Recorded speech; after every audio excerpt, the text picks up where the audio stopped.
పెద్దలందరికీ నమస్తే. పిల్లలందరికీ హాయ్. ఎలా ఉన్నారండి? అందరూ బాగున్నారా?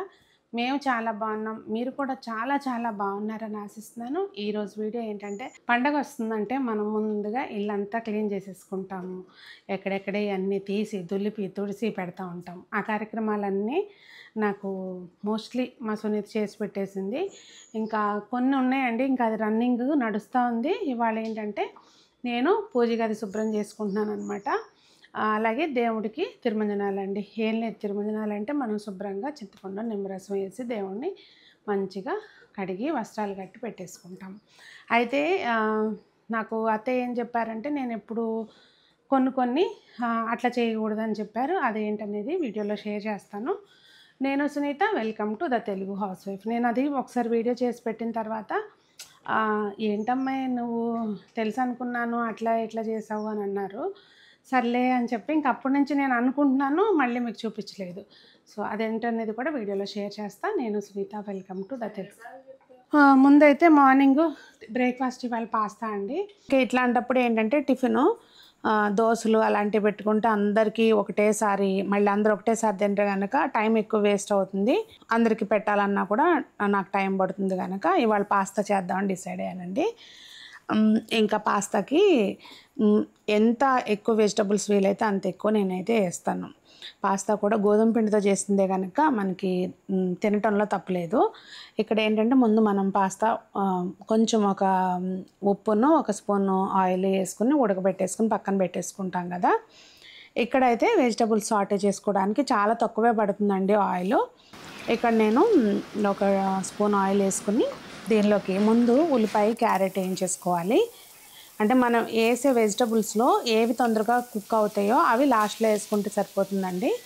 ఇక్కడ క్యారెట్ను ఉల్లిపాయ ముందు వేసేసాను. ఇవి వేగిన తర్వాత కొంచెం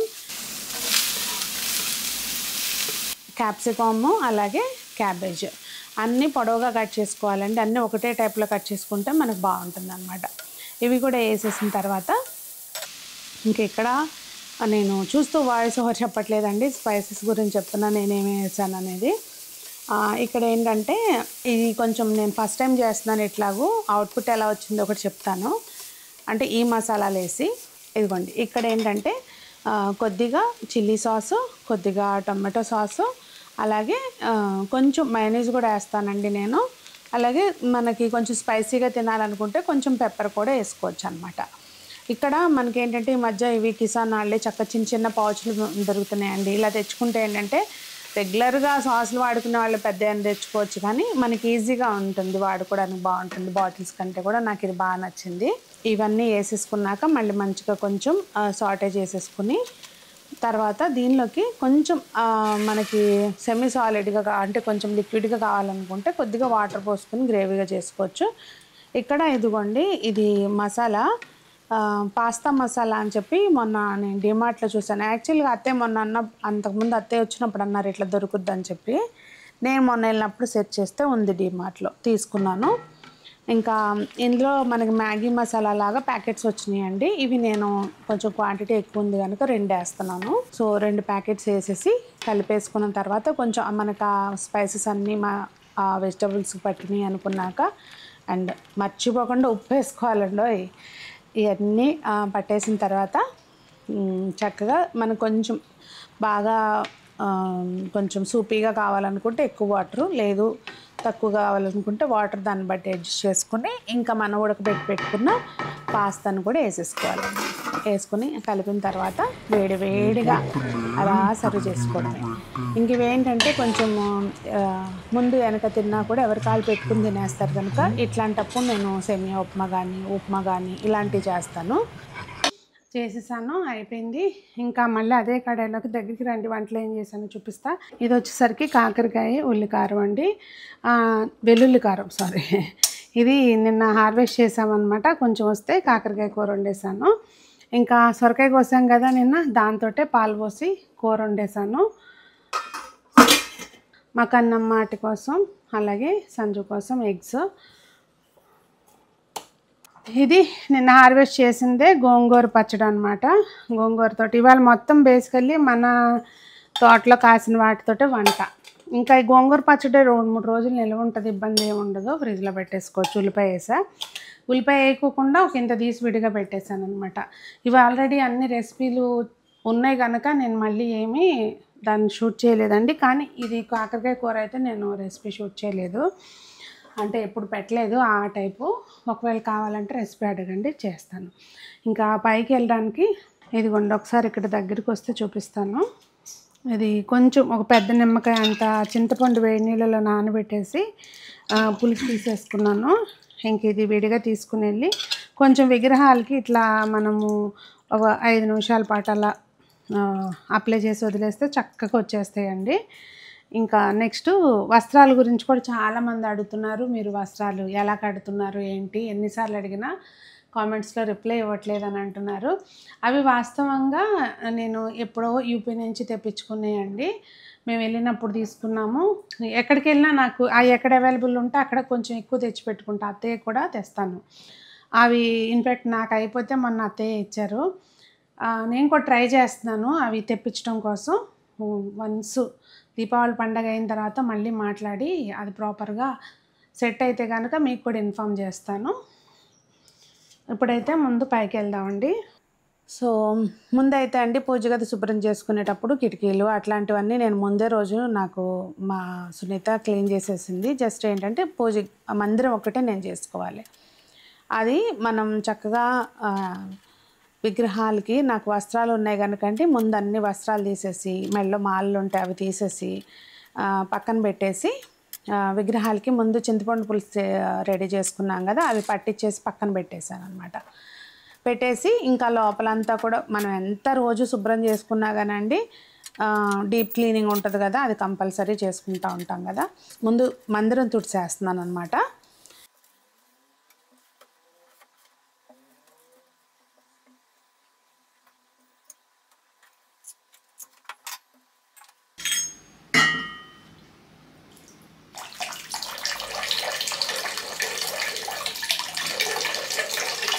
ఈ లోపల ఏంటంటే వీటికి చింతపండు పులుసు పట్టించి ఉంచాం కనుక ఇవి కూడా చక్కగా నీట్గా అయిపోతాయి విగ్రహాలు కూడా.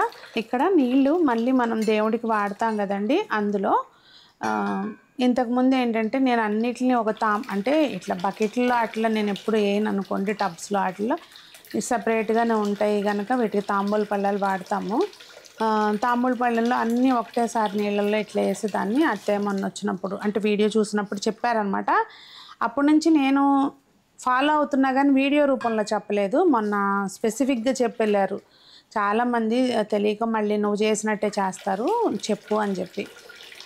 మనం మళ్ళీ అన్నీ శుభ్రం చేసుకున్నాకండి ఇట్లా వాటర్లో కొద్దిగా గంగాజలం అలాగే సుగంధ ద్రవ్యాలు ఏముంటే అవి వేసుకోవచ్చు మనం. ఇక్కడ నేనైతే కొంచెం రోజ్ వాటర్ అలాగే కొంచెం జవాది పౌడర్ వేస్తున్నాను. జవాది పౌడర్ది క్లిప్ తీయలేదులేండి. వేసేసి శుభ్రంగా చక్కగా మొత్తం దేవుడి విగ్రహాలన్నిటిని ముందు నీళ్ళతోటి కడిగినాక మళ్ళీ ఒక్కొక్క విగ్రహం చక్కగా మనం ఇలా మంచిగా అంటే స్వామికి అభిషేకం చేస్తున్నట్టుగా మనం భావించి ఈ సుగంధ ద్రవ్యాలతోటి మళ్ళీ మనం చేసుకోవాలంటండి. ఇక్కడ రెగ్యులర్గా నేను పైన పూజ గది ఉంది కదండి, నేను చేసేసుకుంటాను కానీ దగ్గరుండి చూడరు. నేనేంటో ఎప్పుడు అంత అబ్జర్వ్ చేయాలి. అత్తయ్య చేసేటప్పుడు కూడా ఇలా జరిగిందనమాట. సో నాకు తెలిసిన విషయం అంటే నేను ఇప్పుడు దాకా ఏదైనా మీకు ఉన్నది ఉన్నట్టు చెప్తానండి. నాకు ఇప్పుడు తెలుసుకున్నాను కనుక నేను కూడా మీకు చెప్తున్నాను. ఇలా మళ్ళీ మనం అన్నిటికీ చక్కగా అభిషేకం చేస్తున్నట్టుగా చేసేసుకొని ఇంకా ముందైతే మెత్తటి వస్త్రం చక్కగా స్వామికి ఎప్పుడు కూడా మెత్తటే పెట్టుకోవాలండి. మంచిగా మెత్తటి వస్త్రాలు పెట్టుకుని మంచిగా పొడి వస్త్రంతో నాప్కిన్లు విడిగా పెట్టుకోవాలి. ఉతికిన నాప్కిన్ చక్కగా ముందు తుడిచేసి పక్కన పెట్టేసుకున్నాను. ఇంకా అన్నిటికీ నేను వస్త్రాలు కడతాను కనుక కొంచెం టైం అయితే పడుతుందండి. వస్త్రాలు అన్నిటికీ కడుతున్నాను. ఈ వస్త్రాల గురించి కూడా చాలామంది అడుగుతున్నారు, ఎక్కడ కొన్నారు ఏంటి అని చెప్పి. సో నాకైతే వస్త్రాలు నేను నార్త్ నుంచి తెప్పించుకున్నానండి. అంటే మేము వెళ్ళినప్పుడు ఎక్కడికి వెళ్ళినా కూడా వస్త్రాలు కంపల్సరీ అందుబాటులో ఉంటే కనుక తెచ్చి పెట్టుకుంటాను. అత్తయ్యలకు కూడా తెప్పిస్తాను అనమాట. అట్లా ఎప్పుడు ఉంటే మా ఇంట్లో. ఇప్పుడైతే ప్రస్తుతం అవే వాడుతున్నానండి. నేను అందరికీ కూడా తెప్పించడానికి ట్రై చేస్తున్నాను. దీపావళి పండుగ తర్వాత మీకు దాని గురించి అప్డేట్ ఇస్తాను. అంటే నాకు వస్తాయి అనుకుంటే అప్పుడు మీకు చెప్తానండి. ఇది కేవలం సేవ కిందే, బిజినెస్ పర్పస్ కాదు. సో ఈ వస్త్రాలన్నిటిని అండి చక్కగా కట్టేసుకున్న తర్వాత మళ్ళీ మనం అభిషేకం చేసి, అత్తయ్య అన్నీ భలే చెప్తారండి. అభిషేకం చేసి అన్ని సేవలన్నీ చేపించుకున్నాక అలసిపోతారు కదమ్మా, ముందు స్వామికి ఏదన్నా పెట్టాలి నైవేద్యం అని చెప్పి మనం వస్త్రాలు కట్టక ముందే కొంచెం ఏమైనా పాలు అట్లా పెట్టేయచ్చు అంటండి. పెట్టేసిన తర్వాత అప్పుడు మళ్ళీ వస్త్రాలు అవి కట్టుకుని మళ్ళీ మనం పూజ అన్నీ చేసుకున్నాక టైం పడుతుంది అనుకుంటే కనుక, ఇంకా అరేంజ్మెంట్స్ ఉంటాయి అనుకుంటే కనుక కొంచెం ఏదైనా నైవేద్యం పెట్టచ్చు. నేను మళ్ళీ కింద స్టెప్స్ అన్నీ తోముకుని మళ్ళీ అన్నీ పెట్టుకోవడానికి టైం పడుతుంది కనుక ముందైతే ఇక్కడ ధూపం వెలిగించేసి కొంచెం పటికి బెల్లం పెట్టేశానండి. ఇక్కడ వరకు ఇట్లా ఉన్నాయి అన్నమాట. అన్ని స్టెప్స్ లేకపోతే ఇలా ఉన్నాయి చూడండి. మళ్ళీ అన్ని స్టెప్స్ అన్నీ తోముకున్నాక పెడితే ఎలా ఉంటాయి కూడా చూపిస్తాను. స్టెప్స్ అన్నీ శుభ్రం ఎప్పుడు ఇత్తడి వస్తువు ఏదైనా కానండి కడిగిన తర్వాత శుభ్రంగా తుడిచి ఆరిన తర్వాత మళ్ళీ మనం వాడుకుంటే అవి ఇమీడియట్గా నల్లగా అవ్వకుండా ఉంటాయి, ఇట్లా ప్యాచులుగా రాకుండా ఉంటుందన్నమాట. సో చక్కగా తోమి తుడిచి ఆరిన తర్వాత ఇంకా మొత్తం అన్నిటిని విగ్రహాలని నేను ఎప్పుడు ఎలా పెట్టుకుంటానో అలా పెట్టేసుకున్నానండి. ఇదిగోండి స్టెప్స్ మీద అంటే పువ్వులు అవి పెట్టకముందు ఎలా ఉన్నాయో చూపిస్తున్నాను. నాకైతే అండి అసలు ఎప్పుడు తిరుమంజనాలు అయినాకైనా కానీ స్వామిని అట్లా చూస్తూ ఉంటే ఇక 2-3 రోజులు ఒక పండగలాగా అనిపిస్తుంది నాకు. అంటే బాగా ఒక డిఫరెంట్ కళగా అనిపిస్తాయి అన్నమాట. ఎంత బాగుంటుందో. ముందైతే పూలన్నీ పెట్టకుండానే అట్లా కాసేపు చూసుకుంటా, అప్పుడు తర్వాత అలంకారం చేస్తా. ఇక రోజువారీ పూజ ఉంటుంది కదండి, అన్నీ శుభ్రం చేసుకున్నాక ఇలా పూజ అయిన తర్వాత ఒక అద్భుతం లాగా అనిపిస్తుంది అనమాట నాకు. అంటే ఎప్పుడు విగ్రహాలు నేను తిరుమంజనం చేసుకున్న తర్వాత అయినా కూడా ఇక్కడనే కాదండి, ఎప్పుడు కూడా అసలు అత్త చేసినప్పుడు కూడా అంతే.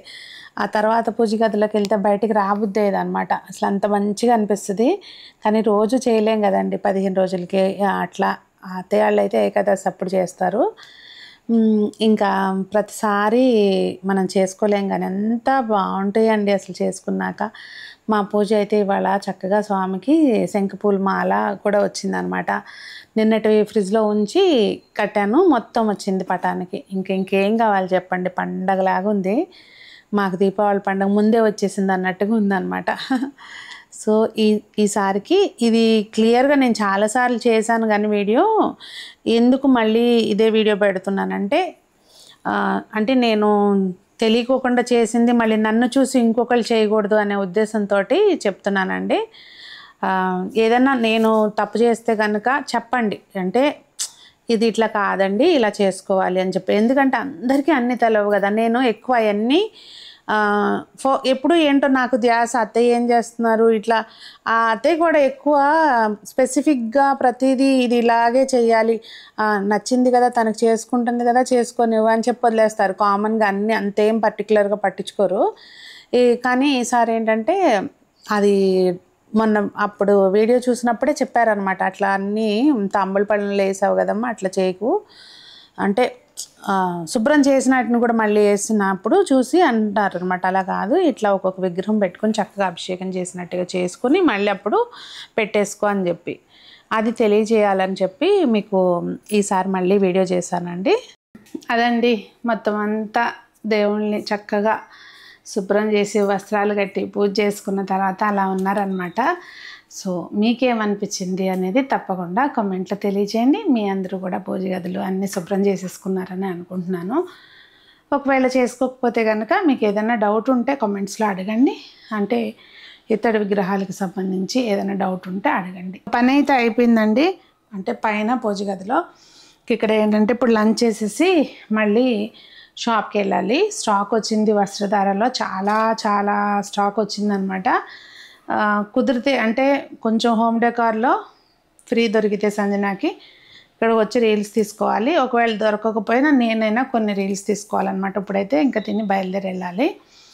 ఎందుకంటే కొత్త ఐటమ్స్ చాలా వచ్చినాయి, కొత్త స్టాక్ చాలా వచ్చింది. అటు హోమ్ డెకార్లోనే వచ్చింది, ఇటు కూడా వచ్చింది అనమాట. ఇంక ఇప్పుడైతే బయలుదేరి వెళ్ళాలి. అందరూ బాగుండాలి, అందులో మనం ఉండాలి, అందరూ మొక్కలు పెంచాలి, ఆరోగ్యంగా ఉండాలి అని కోరుకుంటూ మీ సునీత.